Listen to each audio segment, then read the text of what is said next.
The dust-choked trail seemed to stretch into eternity as the blood-red sun dipped below the horizon, casting long shadows over the rugged Colorado landscape.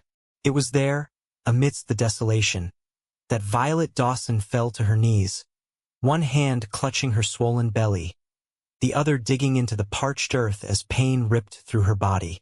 The year was 1879, and Violet had been traveling alone for 3 days, determined to reach Aspen before her baby arrived. Her husband Thomas had died in a mining accident 2 months prior, leaving her with nothing but a letter from her sister in Aspen offering shelter and a new beginning. But now, as another contraction seized her, Violet knew with terrifying certainty she would never reach her destination. "Please," she whispered, though there was no one to hear her prayer. The nearest settlement was still miles away, and night was falling fast. Exhausted, dehydrated, and overwhelmed by pain, Violet collapsed fully onto the trail, her consciousness slipping away as the first stars appeared in the darkening sky. Vaughn Daniels had not planned to take the northern trail back to his ranch that evening. The 30-year-old cowboy typically avoided the longer route, but something, perhaps instinct, perhaps fate, had pulled him in that direction after selling cattle in the neighboring town. His stallion, Midnight, trotted steadily beneath him, hooves kicking up dust that glowed orange in the fading light. When Midnight suddenly halted and snorted nervously, Vaughn's hand instinctively moved to the revolver at his hip. "Easy, boy," he murmured, scanning the trail ahead. That's when he saw her, a crumpled figure lying motionless in the dirt. Vaughn dismounted in one fluid motion, approaching cautiously. Bandits were known to use all manner of tricks in these parts. But as he drew closer, he saw it was a woman, her dress dusty and travel-worn, her dark hair falling across her face. Kneeling beside her, he gently turned her onto her back. "Madam?" he called, noting her shallow breathing. "Madam, can you hear me?" Her eyelids fluttered, revealing eyes the color of summer sage. Then Vaughn noticed her belly, and understanding dawned like a thunderclap. He glanced at the darkening sky. "Night's coming fast, and you're in no condition to ride alone." Another contraction seized Violet, stronger than before, causing her to cry out. When it passed, she met his eyes with desperate intensity. "Please, help me." Without hesitation, Vaughn slipped one arm beneath her shoulders and the other under her knees. "I'll get you to Aspen," he promised. "Hold tight, madam." "Violet," she whispered. "Violet Dawson." "Vaughn Daniels," he replied, lifting her as gently as possible and carrying her to Midnight. His voice occasionally broke through her haze, sometimes talking to her, sometimes to Midnight, always steady and reassuring. The first hour passed relatively smoothly. Vaughn maintained a careful pace, knowing that riding too fast could harm both mother and child. The moon rose, silver and full, illuminating the trail and the vast, empty landscape surrounding them. "Where were you headed?" Vaughn asked, trying to keep Violet alert between contractions. "Aspen," she replied weakly. "My sister Rachel lives there. After Thomas, my husband, died, she wrote offering a home for me and the baby." Vaughn's jaw tightened. "You've been traveling alone? In your condition?" "Had no choice," Violet said, her words ending in a gasp as another contraction took hold. This one lasted longer, and Vaughn felt her nails dig into his arm as she fought through the pain. "They're coming closer together," he observed, worry creeping into his voice. "We need to move faster." He urged Midnight to a canter, balancing the need for speed against the jolting that might harm Violet. The stallion responded magnificently, seeming to understand the urgency of their mission. As they rode, Violet learned fragments about the man who had found her. Vaughn had come west after the Civil War, where he'd fought for the Union despite being only 16 when he enlisted. He'd worked cattle drives for years before saving enough to buy his own small ranch 10 miles outside Aspen.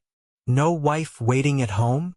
Violet asked during a rare pain-free moment, trying desperately to focus on anything but her body's distress. A shadow crossed Vaughn's face. "Was engaged once. She took fever 3 weeks before the wedding. That was 5 years ago."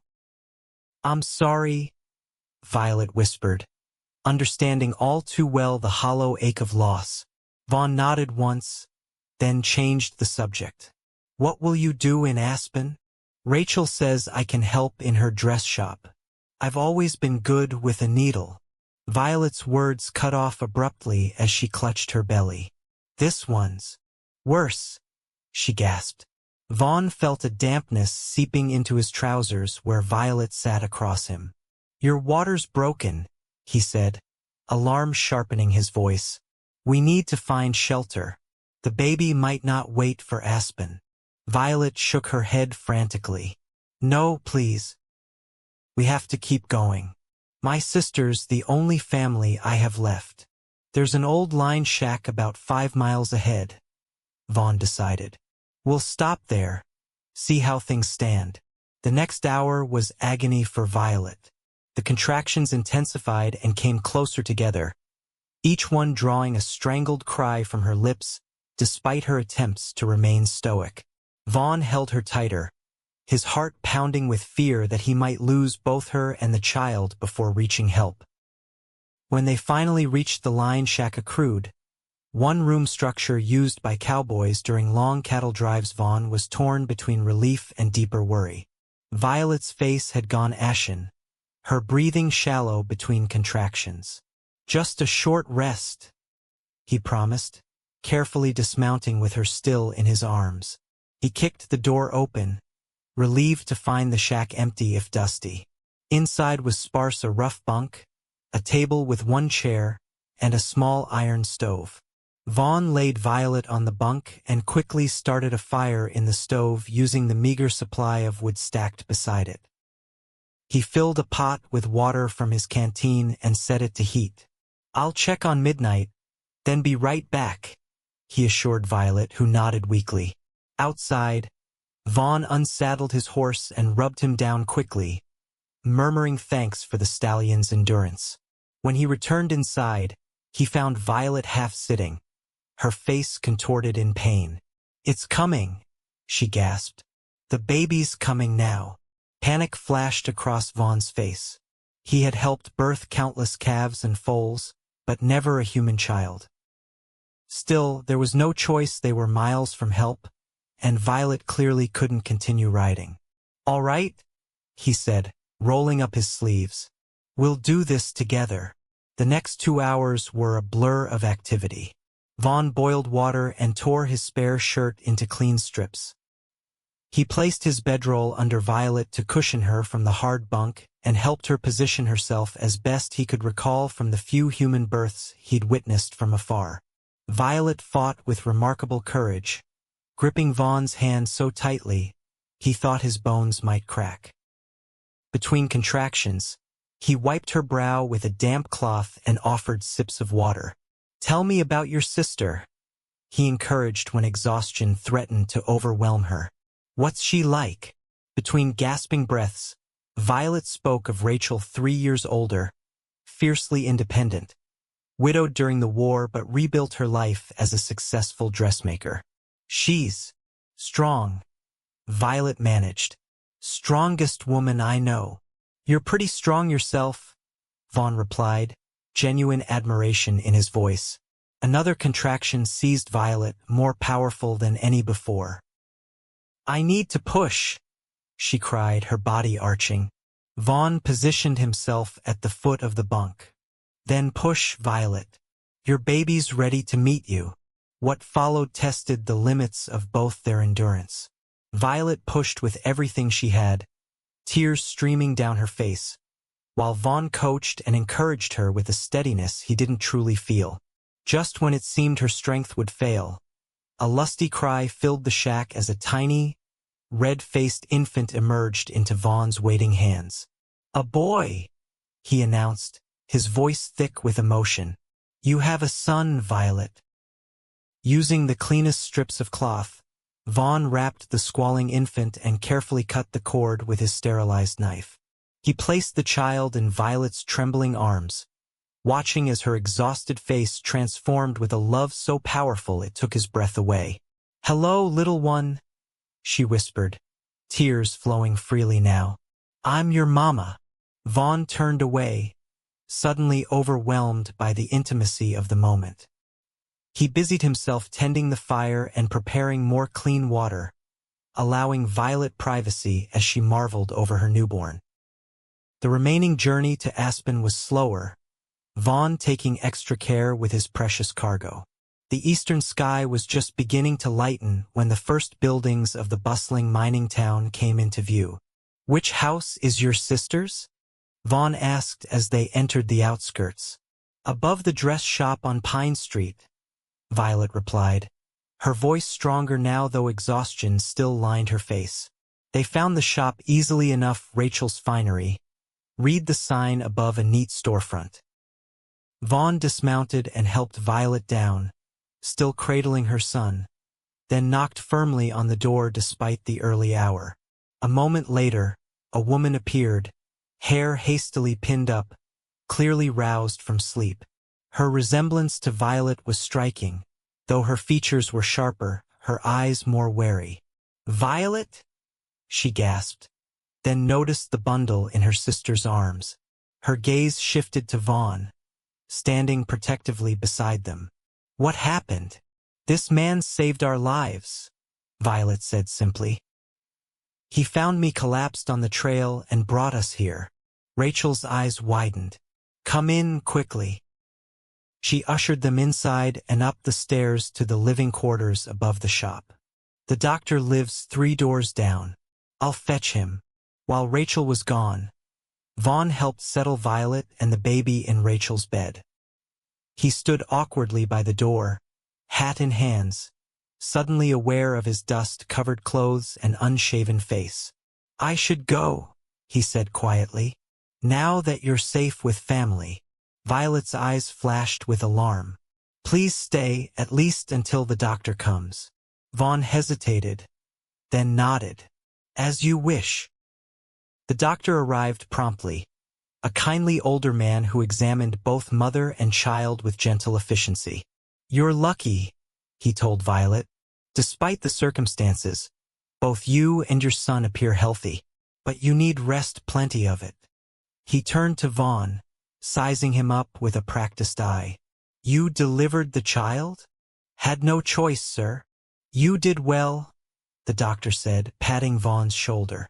"Not many men would have managed so competently."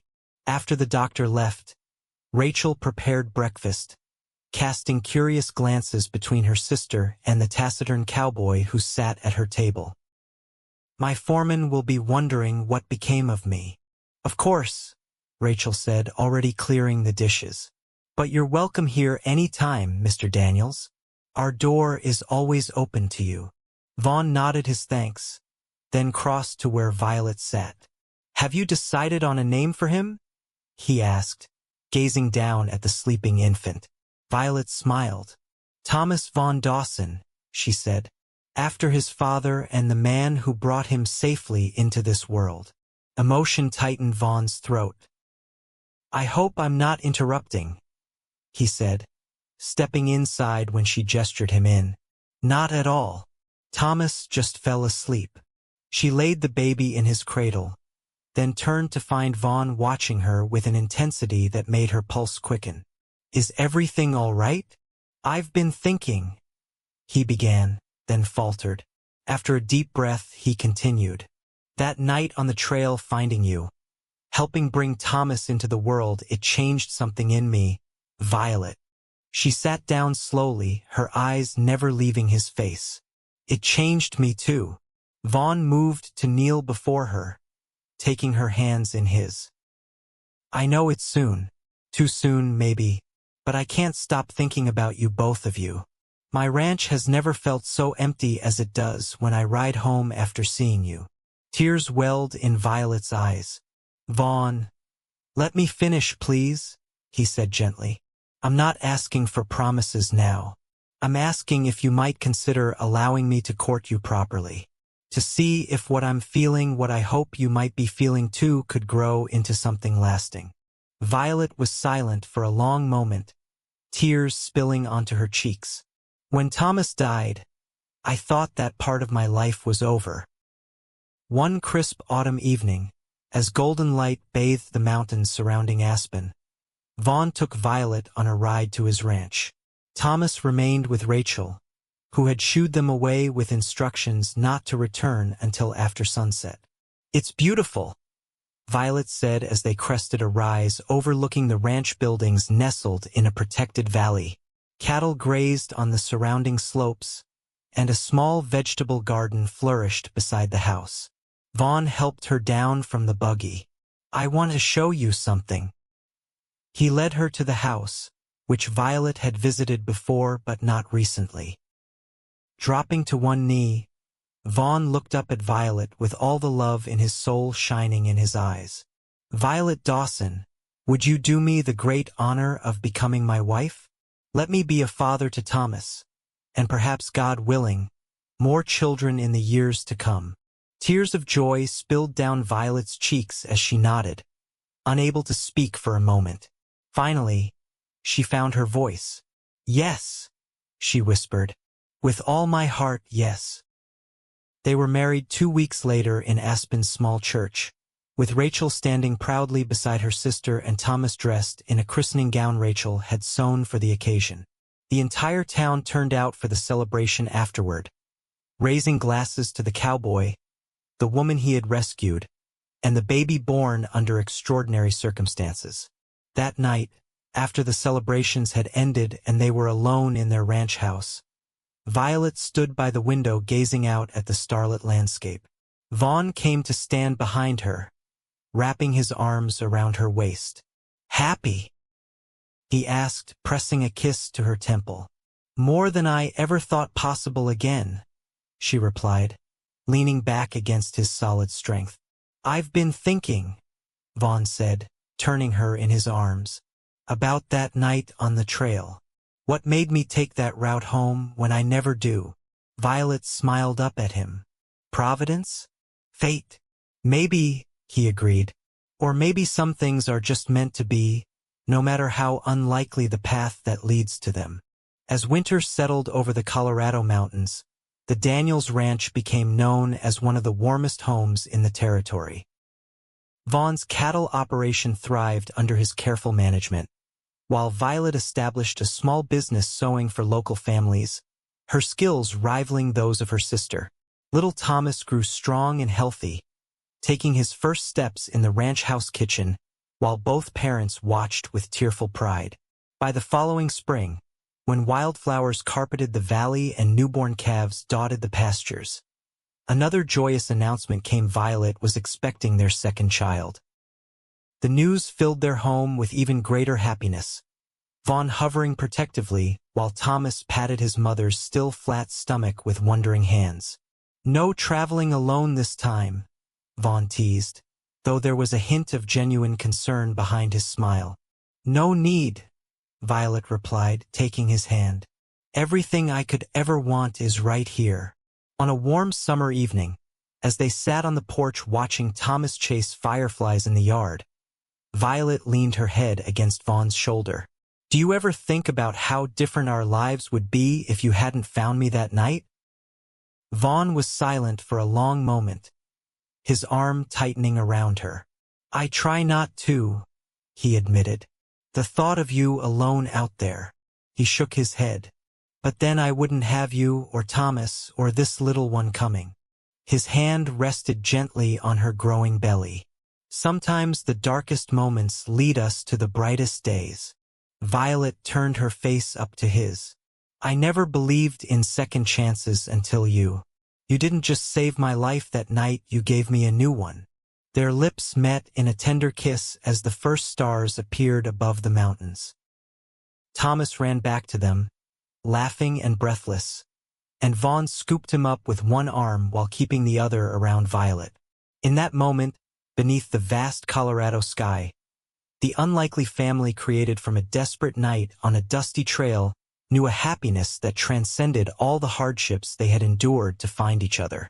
Their love, born of courage and compassion, would continue to flourish in the challenging but beautiful land they called home, a testament to the resilience of the human heart and the unexpected journeys that lead us to where we truly belong.